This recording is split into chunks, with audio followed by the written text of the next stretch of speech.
Good afternoon. Thanks for joining us. Welcome to spring in BC. But do you remember winter? It was a mild one compared to years past, to say the least, with low snowpack and lingering drought. How are you feeling as we venture into the warmer months? In our second half hour, life on Vancouver Island. We will speak with the CBC's Kathryn Marlow about her new podcast. And we'll finish the show with a tribute to a legendary BC reporter and mentor to many. I'm Dan Burrett, in for Michelle Elliott this week. Welcome to BC Today.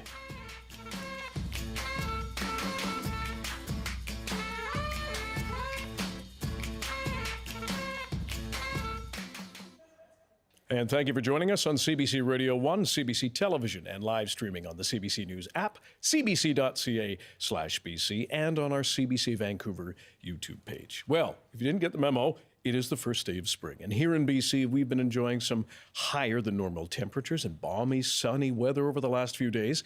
While a lot of people have been getting outside to enjoy that much-needed sun and vitamin D, others feel a bit cheated out of winter. The CBC's Missy Johnson went to the North Shore Mountains yesterday to check in with how those hitting the slopes are feeling. I kind of want one more snowfall so I can ski, and then back to summer would be great, but it does feel a bit odd. Yeah, we've been cheated, 100%. It's pretty hot for like spring, and I never expected this on the mountain, so. And I sweat a lot, way more than usual. We have been treated in winter, but the last 2 weeks has been fantastic. But you know what? It's okay. It was beautiful views, so we enjoyed that. But we're from Hawaii, and we were looking for cold weather, and we're sweating and hot. So not the contrast we were looking for. Just like New Zealand weather, you know, blue sky. What better place to be than in New Zealand? In Vancouver. Got it wrong. Oh. So on a government level, the planning is already underway for the upcoming drought and wildfire seasons. Premier David Eby has announced $80 million to help farmers manage water supplies better. Earlier this morning, BC's Minister of Water, Land and Resource Stewardship, Nathan Cullen, spoke with the CBC's Early Edition for more. Here's Stephen Quinn asking Minister Cullen about how the province ought to manage water during droughts. We've also heard from farmers that they want a dedicated agricultural water supply. We heard from farmers in the Sunshine Coast last summer who thought that their irrigation was being, curtailed at a crucial time because domestic or residential and industrial uses of water took priority. Is the province looking at how water restrictions are implemented through the summer? Who gets the water and who doesn't? Mm-hmm. Anytime water restrictions are the last resort. It's not where we want to be, obviously, but in some cases, when extreme drought hits, that is a tool that the government has to consider because it means turning off people's taps at home and other vital services to hospitals and whatnot. There is an obligation under the law as it is right now, before I issue any restrictions at all, I have to consider and include the agricultural sector. So that's built into our law. There is a need to review what's called the Water Sustainability Act. This is the act that guides us and sets out our priorities. It's pretty clear as it is set right now that conservation is first, especially in times of drought, and particularly towards vulnerable salmon populations and others that, as you know, rely on water at particular times of year. And if our streams and beds go dry, we can lose entire runs of salmon for decades to follow. So these are the multiple interests. These is why these water tables are so essential. We get everybody at the table at the same time, understand how the broader water table is working, and where can we make concessions early on, where can we do conservation early on so that we don't have these difficult decisions further on in the season. BC's Minister of Water, Land and Resource Stewardship, Nathan Cullen, speaking with CBC's Stephen Quinn this morning. Today, we are asking you, what do you think of our mild winter and the warnings about a difficult summer ahead? What are you doing to prepare for the coming wildfire and drought season in your own life or backyard, if anything? What other policies do you want to see from authorities and governments from various levels? Give us a call, 1-800-825-5950. That's our number across our great big province, toll free. 604-669-3733 is our number in Metro Vancouver. Pound 690 on your cell phone. Please be pulled over or hands-free if you're driving. You can also email bctoday@cbc.ca. For more on this, we are joined by Kai Chan, professor with UBC's Institute for Resources, Environment and Sustainability, and Androyan Doyon, assistant professor and director of SFU's Resource and Environmental Management Planning Program. Hello to both of you. Thanks for being here. Hello, thanks for having us on. Kai, I'd like to start with you. First day of spring, what does that conjure up for you? Well, you played some audio clips of folks on the slopes, and that's where I'm supposed to be in 2 days. So we're heading inland, hoping for a ski trip at Manning Park, and just not knowing whether we're going to have that. So, you know, it was enjoying getting out there on the bike and worrying about what it might be like on the skis. And we've spoken about drought, the early start to the fire season. Androyan, what are some of the other climate challenges we're facing right now in BC? I think in addition to thinking about drought and wildfires, I think we need to be thinking now about the potential for extreme heat in the summer. So I think when we're thinking about all of these different weather events and hazards, we need to be thinking earlier about them arriving, but also how we're preparing. So I would really want to put heat on people's radar as well. Does it surprise you, and I'll start with you, Andrea, how the fact that you're thinking about this on the first day of spring? Years ago, perhaps maybe just a few years ago, we always think that, or a lot of us think, March, okay, you come in like a lamb or out like a lion, or vice versa. But clearly what's happening with climate change is speeding this up. It's speeding us up, and it's also providing us with a different, I guess, itinerary or schedule that we're used to, right? We're seeing more extreme and more sort of severe weather events, but they're also happening in times that we're not used to having them. So I think there's a lot more at play here in terms of, the extreme, but also when. I also think we need to be thinking, changing our mindset to be thinking about this every year. So in the 2021 heat dome event, a lot of questions were around, well, how rare this was. And this was a once in a lifetime thing. And yet the 2 subsequent summers, we had heat waves as well. So I think when we're talking about early and long wildfire seasons, when we're thinking about drought, when we're thinking about extreme heat, we no longer can really think of them as one-offs, but something that we need to be thinking about year after year moving forward. Kai, we've had a number of warmer than normal summers, and particularly remember how the deadly heat dome. How can people get prepared to adapt to the changing climate? There's a number of things that we... Oh, go ahead, I'll start. Kai. That's okay. I'll start with you, Kai, and then Andrea, I'll have you answer as well.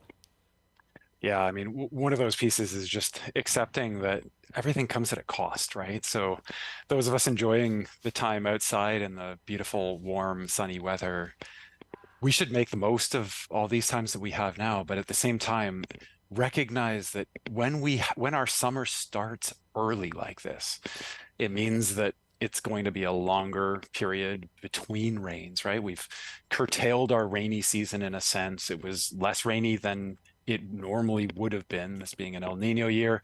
And we're entering into the spring-like weather with more evaporation and less rainfall coming in. So, this is what's setting us up for that fire season and for the droughts where we don't have the reservoir, the water at such levels as we'd like in the reservoirs. So, start planning for getting capturing rainwater, for example, in around your home, if that's possible, and anything else that you need to prepare for the heat as well. If that's a new cooling system, using provincial rebates, that would be great. There's quite a lot that we can do actually before that mad rush when the heat actually hits, right? And everybody's looking for an air conditioner at the last minute. Certainly, we've seen that before. Andrea, what about you? Yeah, I agree with Kai. This idea of preparing ahead of time, I think, is really important. If you live in a property that is prone to wildfires or nearby, you wanted to get out and fire escape your landscape now, not when the fire department's calling and saying you might need to be evacuated. You want to start months in advance, years in advance. You want to maintain your yard so that you're preparing not only your own self and your family, but your neighbors as well by reducing the amount of fuel that's in the neighborhood. You also want to be thinking about if you're going to be gardening, particularly with this beautiful weather, what type of plants are you putting in? Are you thinking about drought resistant plants? Are you thinking about native species? Things that are going to have use less resources. So those resources like water can be used for other purposes like agriculture that we heard about this morning, or for fighting fires as well. So we want to be thinking about what are things that we can do to lower our impact that are going to be able to kind of put it back into the collective bucket. But we need to be thinking about all these types of things, not when they're happening, but much in advance. When we're thinking about protecting ourselves from extreme heat, we want to be thinking about, creating opportunities for blue and green spaces in our cities and our neighborhoods. So more trees, more green spaces, more water features. Internally, of course, we have cooling systems, but we also can be thinking about things like having thick curtains, providing sort of thinking ahead about what your menu might look like when that's happening, but also contingency plans. If you live in an area that's particularly prone to heat or at risk of wildfire, what are your plans if you do need to leave? Make those plans now so that if it does happen, you're a lot more prepared and less stressed in that process. But I think first aid kits, evacuation kits are something that more and more of folks across the province should normalize as part of their yearly planning.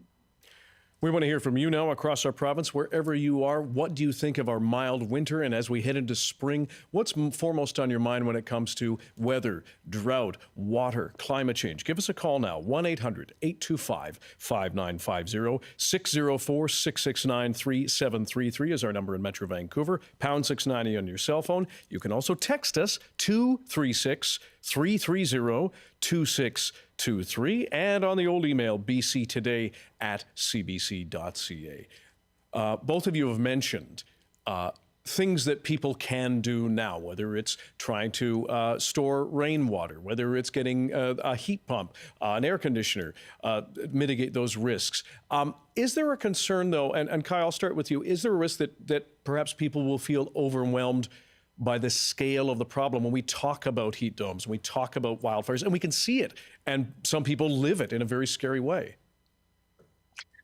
Yeah, there's been this disconnect between the way that we experience climate change as a massive problem that is bigger than us as an individual, and the way that we then think about like what an individual can do.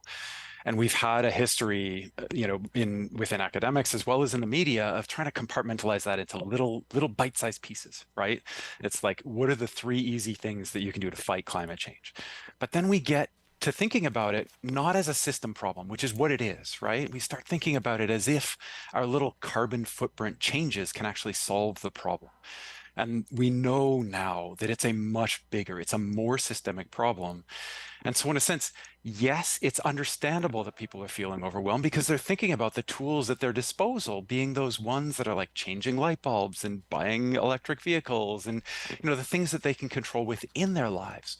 But the solutions are bigger. The solutions are in how they change the system, right? Through their expressing their support for policies that might be unpalatable at first. I'll give you an example, water pricing. We've been talking about preparing for droughts, and one thing that you can do is that rainwater harvesting. But at a broader level, the problem is that our water is way too cheap. It's priced in a way that encourages people to use it profligately. Right? We need to change that when we update the Water Sustainability Act. It sounds counterintuitive. Nobody wants to pay more for water, right? And so we should have a basic allotment for human needs where everybody can have what they need at a reasonable price, at a cheap price, like today. But then as we start to use more, then we should be paying more, the real price of water. And that's one of those system changes that we ought to be advocating for, even though it might seem counterintuitive. Running into that, though, is the cost of living, the rising cost of living, climate, not only climate change, but inflation. So, and I'll ask both of you, perhaps, Andréane, I'll start with you. How do you explain that to people when they're already saying, I'm living so tightly, and the idea that I have to pay now, or I might have to pay more for a natural resource? I think the discussions around the carbon tax are really appropriate as an example here as well, but even Kai's example of thinking about pricing water. What a lot of the discussion around the carbon tax is that the average person is going to have to pay more, where in fact we know that 80% of people are actually getting money back. So when Kai is saying we need to sort of put a price on water, it's not all water. It's not that everyone's going to cost, it's going to pay, through the roof to access it. But above and beyond what is needed, then we're going to start pricing it, which, kind of another way to think about it is it's not going to impact most people. But there's going to be certain industries, there's going to be certain households that are using too much. And that's where we're going to target our interventions. Where are the places that really need to change their practices, change their behaviors? And again, thinking back to how does that support the whole system? I'm much more interested in these sort of collective system level changes rather than behavior, because that's where we're going to have the biggest impact. But also, I think it's really important that we all have a role to play within these communities, within these systems. But again, when we're talking about systems like this, the truth is we're not targeting the everyday person. We're actually targeting the big players, the big polluters, the overusers. And that's a different way to sort of think about this topic. What is your sense, and again, I'll ask both of you, of how prepared we are to work collectively? Antoine, how's the coordination as you see it? I currently don't think we're really well prepared to do that. I think one of those unfortunate moments where all of the climate impacts that we experienced, particularly in 2021, we had the heat dome, and then we had the atmospheric river, and then the associated landslides and sort of and other related events. We began to see people come together, at times of need, but we also began to see governments coordinating better. There are certain items or issues that are disjointed. Either it's municipal responsibility, it's provincial responsibility, or it's federal. And some of them, should be everyone's responsibility. Things like when we're thinking about water and flooding have been sort of given to the municipalities to take care of, but water doesn't care about a jurisdictional boundary. So we're seeing more collective responses. We're seeing more coordinated responses, but it's really, I would say these responses are reactionary to the climate impacts and events that we have experienced. I think we're seeing more of an interest and a need to work collaboratively, but I don't think we're quite there yet. Let's go to the calls now. Jason is joining us from Kamloops. Jason, what's your situation? I live in an area which I would classify as interface.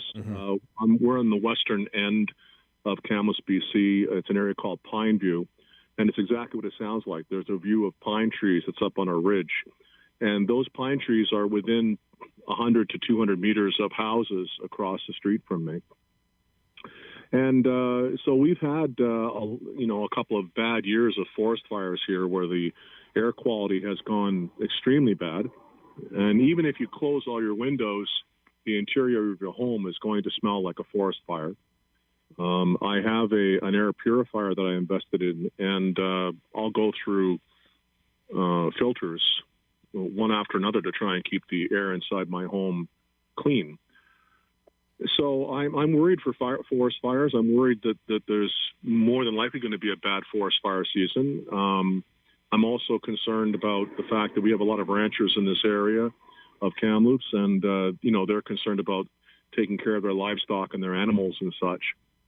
So that's it. Other than that, I'm a little confused. I just want to make this one comment. I'm a little confused about you calling this the first day of spring, because I understood it to be the 20th was the first day of spring, but nonetheless. No, fair point. And I appreciate the call, Jason. I checked in with our science and climate specialist, Darius Madavi, who said it'll be just about after 8 o'clock tonight, and it looks like some of the dates may have been mildly skewed by the leap year. I'm not the scientist he is, and he'll be able to explain this better on during his weather forecast. It's not a problem. I'm an old fogey, and I always look at the 21st. Yeah, a whole bunch of us did. We're wondering, really, is it the first day?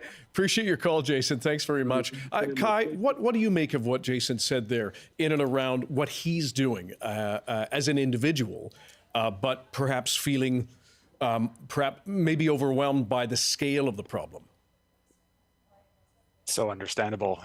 That's another category, by the way, of things to do to prepare early is those air purifiers, because when the air quality is bad out there, something is going to be filtering that air, and it's better to be an actual air quality unit, an air purifier, than it is to be your lungs, where it's going to put an extra stress on your heart. So get those early, because we will see forest fires. It's going to affect the air across much of the province. And it's understandable to feel that kind of sense of helplessness, right? That, like, yes, there are things that we can do, but there's only so much that we can do as individuals. There's a lot collectively as a province that we can do to lessen the risk of fires. Unfortunately, our forest management over the last few decades is catching up with us, right? It's like, it is because we have planted many even age stands very densely that we have a lot of fuel accumulating. That it means that forest fires are going to burn, and they're going to burn hot, and they're going to burn wide. So there are things that we can do now, but it's not going to prevent the fires that will come over the next few years. We're going to have to wait for the payoff of changes in that forest management over the next few decades. But if we don't start now, we're never going to enjoy those benefits. Let's go to Jessica in Victoria. Jessica, what do you make of what's happening with spring and a lack of winter, it seems? Well, nobody's talking about the F word, so we have to talk about famine. And I come from a really far-sighted family, but I don't think it's far-sighted anymore. And I think that we think that it's something that could happen somewhere else and does happen somewhere else. And our food security is perilous. And, we just built a dam that we didn't need that won't work because there'll be a drought. Up on the most fertile valley in British Columbia. And I wonder, we're not going to get a grape crop this year from the Okanagan, and I want my wine. And the fruit has almost all failed because of it, the extremes of weather. So what I just wanted to say was there needs to be a consciousness. This is not going to be worse for other people everywhere else. That has been the culture of our whole lives. And I do think also that food security and the potential for famine is a national security issue for Canada.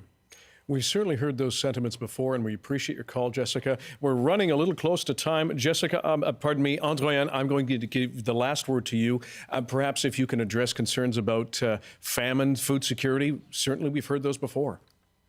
Yeah, and I'm going to take a page out of Kai's playbook and talk about the importance, again, of system thinking. I think with the previous caller, near Kamloops, thinking about not only the relationship between the pine forest, but also the ranches, and thinking about, where are we going to prioritize our water use for the crops, for the animals, for the fire. I think the same thing we can think about with food security as well, and thinking about how that's all connected. We have a scarce amount of resources, and we really are going to have to decide how we're going to use them and how we're going to balance those uses. And I think, as the caller from Victoria said, we are in a new normal. I think it is this thing, like post-pandemic, we talked about a new normal, but I think that new normal is also in part of that changing climate. And so we do need to think differently, but I think we have to remember that things are connected. But also, if we take from one pile, we might be sort of removing access for another community or another resource as well. So we need to be thinking systemically. We need to be thinking in terms of balance, and we need to be thinking about in terms of finite resources. And yes, our mindset needs to shift as we move forward. We appreciate both your expertise and your time today, both of you. Androyan Doyon, Assistant Professor and Director of SFU's Resource and Environmental Management Program, and Kai Chen, Professor with the UBC's Institute for Resources, Environment and Sustainability. Thanks again. Thank you. Thank you. You are listening to BC Today, and it is 1:30, almost 1:30 in the Mountain Time Zone. Well, climate change was also on the minds of our listeners yesterday as we asked about your priorities ahead of the fall provincial election. Karen wrote us, fossil fuel pollution is exacerbating every other crisis we face. Governments must accelerate solutions and put money into mitigation as well as adaptation. Leadership on this issue would include public education and engagement. If we don't stabilize the climate, nothing else will matter. And another consequence of early warm temperatures is an early allergy season. Perhaps you've been sneezing and snuffling and wondering what that's about. We spoke with people about how they're dealing as the pollen flows. Kind of itchy eyes, sneezing, lots of sneezing, hey? Itchy eye and it hurts. I just sneeze. Well, sniffly. Yeah. I'm all sniffly today, and I blow my nose many, many times this morning. It's definitely picked up in the last week or two, just with the warming weather and a lot higher pollen count being outside, and so you're getting a lot more people coming in and questioning or asking about certain allergy products that they might want to use. With the warm weather we had really early in the year, it kind of makes sense with maybe some of the trees or some of the flowers were releasing pollen a little bit earlier than was expected. Good idea, as always. If you have a pharmacist, you can go to them and ask them if perhaps it's a cold or if it's allergies. Good to check in with the experts.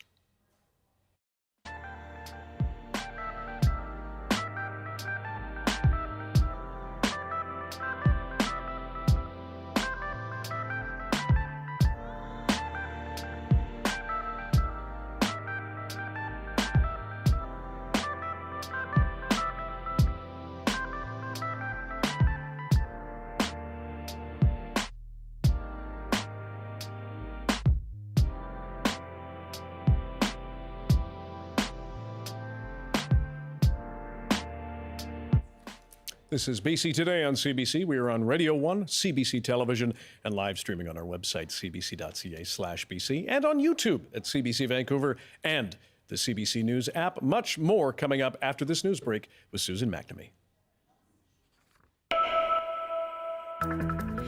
Good afternoon. Our top story. BC's Auditor General says 2 of the province's harm reduction programs are not effectively implemented. Michael Pickup says the Safer Supply program suffers from a lack of collaboration between stakeholders, public reporting, and limits of available drugs. The province says it has accepted all of Pickup's recommendations. Authorities with Correctional Service Canada says that drugs and other items worth nearly $300,000 have been seized at a prison in the Fraser Valley. A statement from the service says methamphetamine and other drugs were among the items seized from the medium security unit at Mission Institution. 2 smartphones were also seized. The service says it is boosting measures to prevent contraband. BC's spell of unseasonably warm weather continues, with more than 20 daily temperature records falling throughout the province yesterday. The mercury hit 21.6 degrees Celsius in the Princeton area, breaking a record set in 1947, while the temperature of 22.8 in Trail broke a record for the same day set in 2021. Provincial officials held a weather briefing yesterday talking about the unusually hot temperatures. Speaking of the weather, on the South Coast, looking ahead today, mainly sunny, a high of 13, up to 20 inland. Wednesday, mainly cloudy, a 30% chance of drizzle in the morning. For the central interior, cloudy, a 40% chance of showers this afternoon, a high of 8. Clouds to start the day tomorrow, then a mix of sun and cloud. For the southern interior, sunny, highs of 17 all the way up to 22 tomorrow. More sun in the morning, cloud in the afternoon. Up in the Peace, a few flurries ending early this afternoon. Clouds for Wednesday, and for the Kootenays, clear skies with a high of 18 today. That's a brief look at the BC news and weather. Of course, I'll be back at 1 with all your latest local, national, and international news. But right now, it's back to Dan in BC Today. Hello, Susan. Happy first day of spring. I didn't realize it was going to be here today either. Lovely. And what a way to celebrate with nice weather across much of the province. Yes, indeed. As we heard, though, we've concerns about climate change and drought, etc., and allergies. How are you doing with that? Itchy red eyes. Yes, those wanting to scratch your little eyeballs out of your head. Yeah. But luckily, I only get them for about 3 weeks in March, starting around St. Patrick's Day. Really? Strange. Goes way back 31 years ago when I got pregnant. My hormones seem to change, and I get allergies for 3 weeks in March every year since then. Well, I don't want to put it on your child, but really, I guess the fault is theirs, isn't it? It was all worth it. Good, absolutely. Thank you so much, Talk Susan. later. Yeah, you bet. You're listening to CBC Radio 1, and we are on BC Today, also live streaming on the CBC News app, cbc.ca, and on the CBC Vancouver YouTube page.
We're going overseas now to Vancouver Island, where the CBC's Kathryn Marlow has begun a new podcast. This is Vancouver Island is all about the joys, the quirks, and the frustrations of island life. And Kathryn Marlow joins us now to talk about all things island. Kathryn, nice to see you. Thanks for joining us. Thank you, Dan. You threw me with that overseas thing. I thought, I guess I'm going to wait for them to do an international story. Yes, but exactly. I am on the other side of the Salish Sea. It's there true. you go. I have to give credit to the great J. Paul McConnell of NW Sports, who came up with that ditty a long time ago. Before we dive into this, we want to hear from you, our listeners or viewers. What are your favorite spots on Vancouver Island? What are your, if you live there, what are some of your frustrations, likes, and loves? Even if you don't live there, do you like to visit? Where do you like to go? Give us a call now, 1-800-825-5950, 604-669-3733, pound 690 on your cell phone. You can email bctoday@cbc.ca. Kathryn, first of all, why a podcast on Vancouver Island? I mean, the official corporate answer is it's a CBC strategy, but the more fun answer is I love it here. Yeah. And you know that my day job is as a news reporter. Yes. So I'm bringing news stories every day. And in the podcast, you know, I don't get a ton of time to explore, but I get to, you know, talk more about life here as opposed to, you know, what's happening right now. And obviously sometimes they are connected or they feed off each other. So doing that is great. And it's, you know, an opportunity for us to tell stories to an audience that we don't necessarily already have too, which makes us more relevant and makes us get to play a little around with how we're telling stories and why we're telling them. And we know that this is part of a series that CBC is doing across the country, in fact, where smaller and various communities of various sizes are doing these podcasts and really getting into the meat, potatoes, and the vegetables of all things in their communities. Tell us about some of the episodes you've done so far and the topics. So the first episode could not be anything but about fairies, right? Oh, really? It is the fundamental element of life on the island. You can't avoid them unless you're super rich or you decide to leave. But my favorite thing about the fairies episode was what we discovered was that sometimes the things that people hate about the fairies are also the exact same things that people love about them. Ooh. So in some cases, you know, one person's hate is another person's love. For example, the lack of Wi-Fi. Some people hate it. Other people think, yes, I get to check out for an hour. But bad. I also talked to someone who talked about, and some people will really relate to this, and some people will just start getting anxious as I'm talking, but if you don't have a reservation and you are in line and you're just waiting and waiting and waiting and you're close to the front, but you're not sure you're going to make it, and you do, that feeling, that rush that comes with getting on the ferry is so exciting. The flip side is the, you know, 20 minutes of anxiety or several hours of anxiety.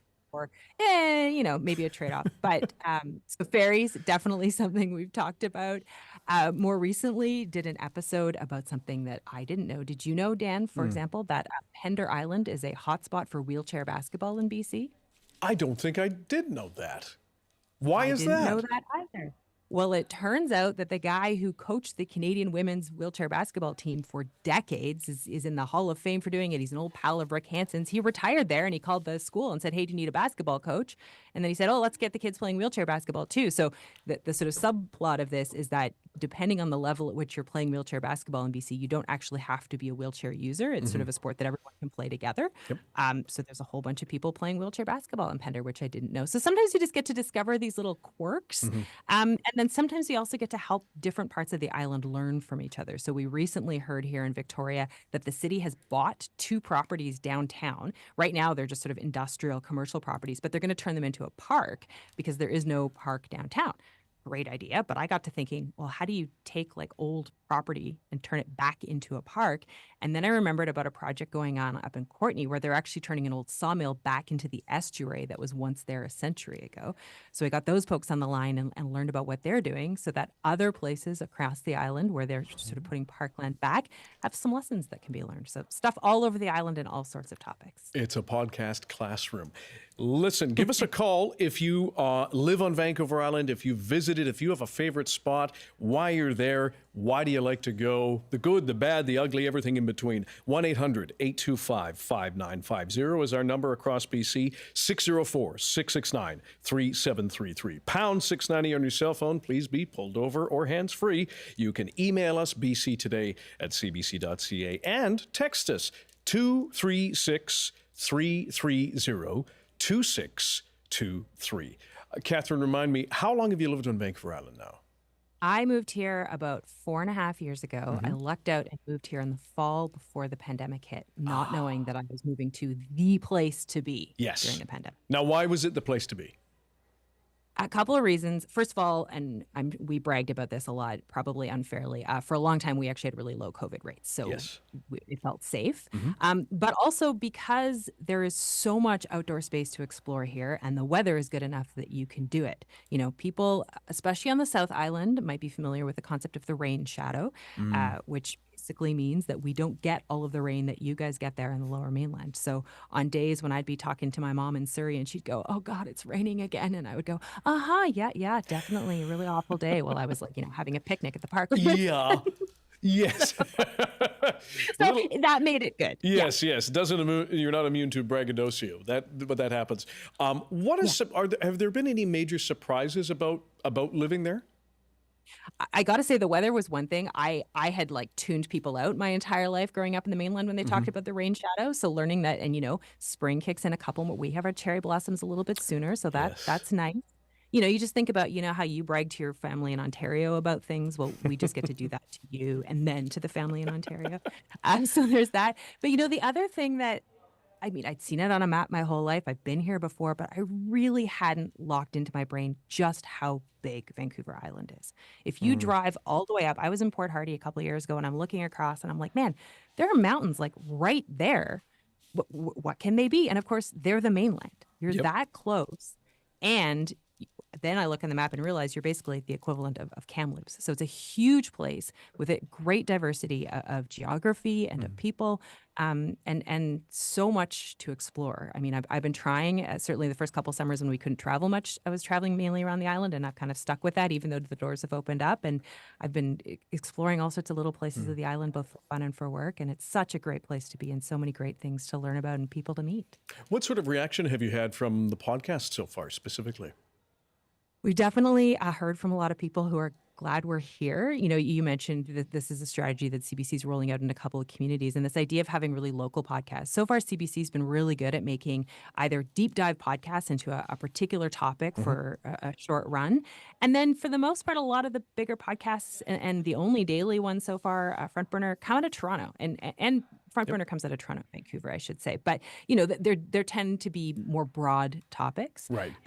Whereas we are making a podcast about Vancouver Island, and there aren't that many of us in the space. So I think people are just happy we're here. I've heard from someone listening not from here that it's great. It feels like you go on a little trip every week. You get to go on a little mini vacation every week to somewhere new. And of course, our listeners have been doing a great job too of emailing me suggestions, sending me tips of places to go and things to check out. I was fortunate enough that just last week, some of our colleagues and I were over on the North Sunshine Coast to do a series of shows and stories, and I had happened to get an email from someone suggesting a topic, even though it's not the island. We like to, the North Sunshine Coast kind of partly belongs to us geographically. So I'll have an episode coming out, 2 episodes, in fact, coming out in a couple of weeks, coming from that part of the province as well. So lots of great tips from people, and great to hear how hungry people were to hear more about the place where they live. Now, without giving away spoilers, could you give us one of the tips that somebody gave to you that perhaps may turn into something? Okay, so if you are familiar with the West Coast Trail, and you've either done it or dreamed of doing it, but you're struggling to book it, get yourself on the list, or maybe you think, I've done that, or I know about the Fuka Trail. There's another trail that you may or may not have heard of. We're going to take you out there in a couple of weeks. And I also got to spend a bit of time out on a boat with some students, grade 10, 11, and 12 students from the Kla'amin Nation in a really cool land-based learning and ocean-based learning program that they're doing. And we're going to check that out hopefully next week. I have to, sometimes, Dan, I don't get the work done as quickly as I want.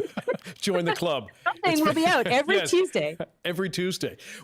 Every Tuesday there's a new episode. For people who don't know the process of this, what is it like beyond doing, for example, we can call it a regular radio news story or a video story. What's the difference when you're doing a podcast and maybe have a little bit more time to share stories?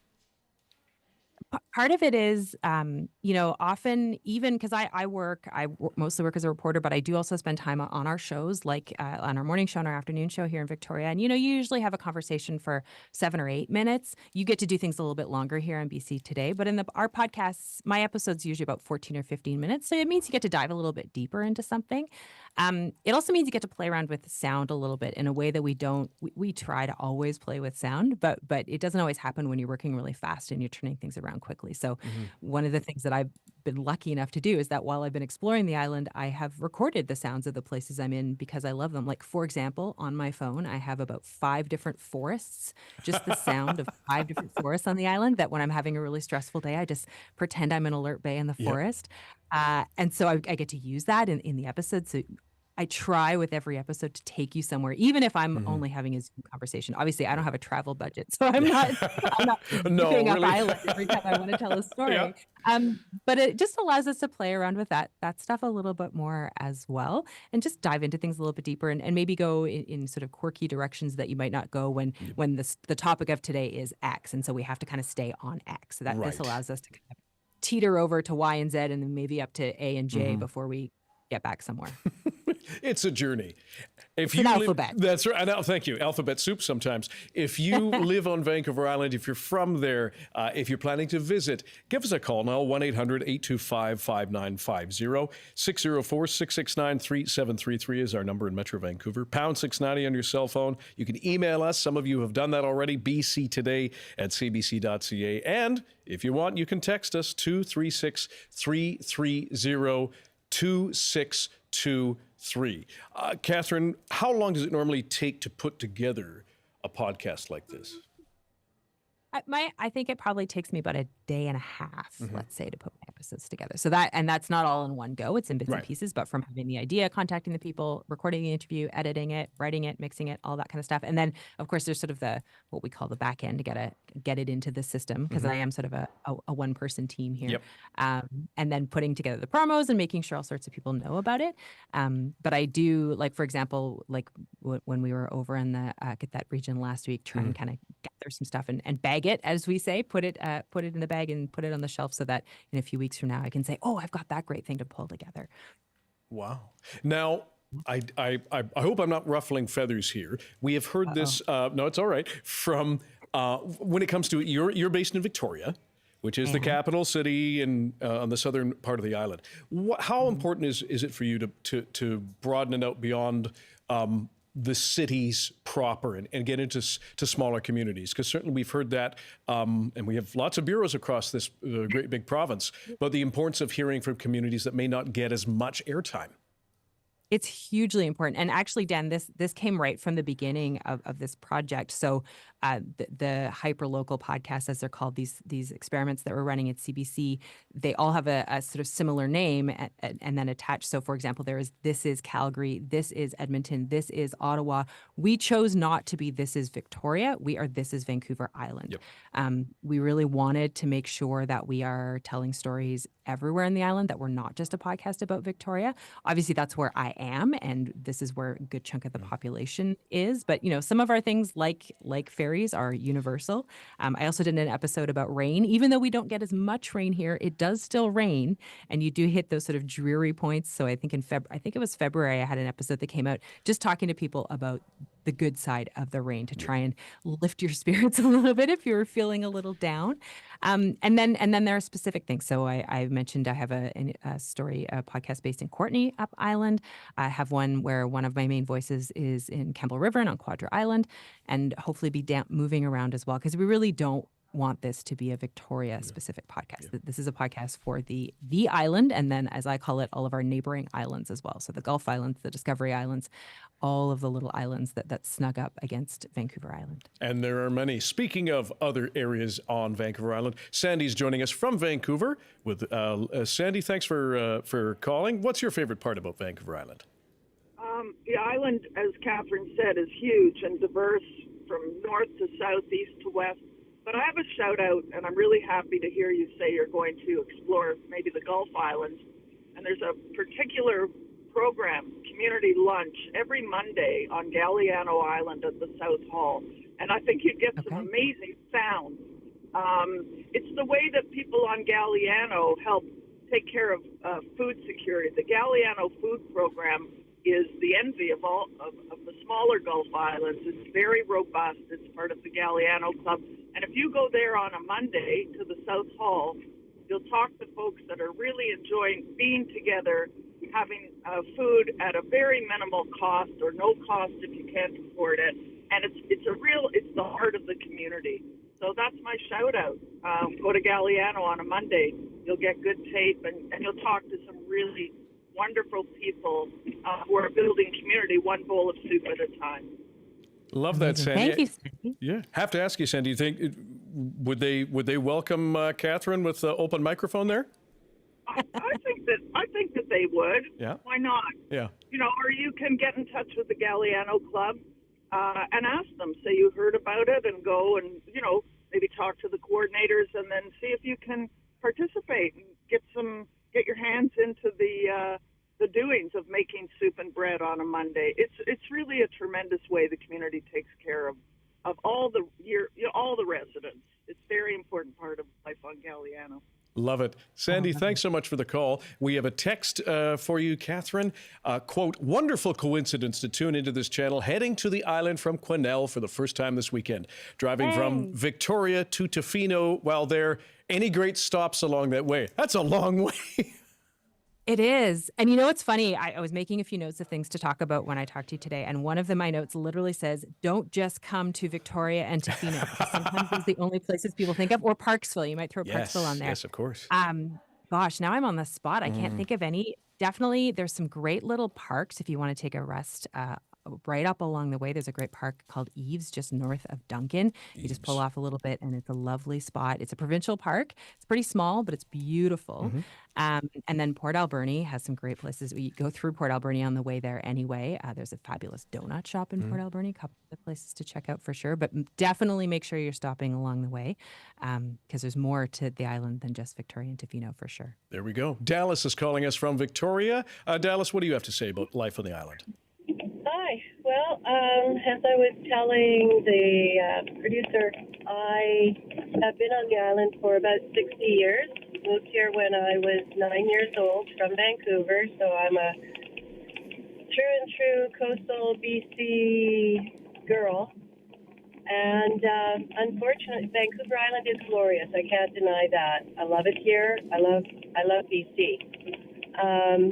Unfortunately, in the last few years, it has the quality of life for many people here has spiraled downward due to overbuilding and due to the influx of people moving to the island. It's really it's sad. Places that were green are no longer green. They've been, some areas have been decimated to build new homes. And with that comes pollution. Vancouver Island has limited water supply, like the Gulf Islands as well. Dallas, forgive me. We're going to have to cut you off because we're running a little short of time. Kathryn, obviously still some, as we wrap up, some challenges perhaps to cover with all sorts, just like any other area. For sure. And certainly we do, I've been focusing on the positive, but we do talk about the tough things about living here. Cost of living is an issue everywhere. And there are population is growing everywhere, and every community is trying to figure out how to make sure we have enough housing for everyone. We do need to build, but how to do it in a way that makes space for everyone and doesn't harm the place around us. So not all shiny sunshine and lollipops here on the island. And I'm glad Dallas pointed that out as well. Kathryn Marlow, host of CBC's new podcast, This is Vancouver Island. Thank you so much for joining us. And when does the new one come out? It came out this morning. So there's a new episode this morning talking about why people who immigrate to Canada choose Victoria over other Canadian cities, and then whether they stay and what makes them decide whether to stay or not. So that episode is up now. You can find it wherever you get your podcasts. We appreciate your time and your love for the island and beyond. Kathryn Marlow, thanks very much for joining us. Thanks, Dan. We have some sad news to share with you. BC has lost a giant of local news. Longtime ready reporter George Garrett has died. And I think I was the only reporter in town, and don't say that immodestly, but they trust me to tell me something and to not give them away. So I'm probably one of the few reporters who would be able to tell the story of the rank and file members of the department. George Garrett worked at CKNW for 43 years, breaking countless stories. He was one of the first reporters on the scene of the deadly collapse of the Second Narrows Bridge in 1958. He went out undercover as a tow truck driver to expose a forgery scheme and broke the news of insider trading allegations against former Premier Bill Bennett. He covered the brutal crimes of Clifford Olson, the tumultuous reign of Bill Vander Zalm, got attacked covering the 1992 riots in Los Angeles, and also stripped down to get a story at a nudist colony. After he retired in 1999, he volunteered his time driving cancer patients to appointments. Garrett was a mentor to many journalists in BC, myself among them. A scholarship has been set up in his name at CKNW for aspiring reporters. George Garrett died peacefully in hospice in Surrey last night after a journey with cancer. He was 89 years old. To his family, thank you for sharing your dad, your grandfather, and your great-grandfather with us for so long. He made this province better. Good night, George. We love you. That's it for our show today. Thank you for calling in and joining our discussion. You can always email us, bctoday@cbc.ca.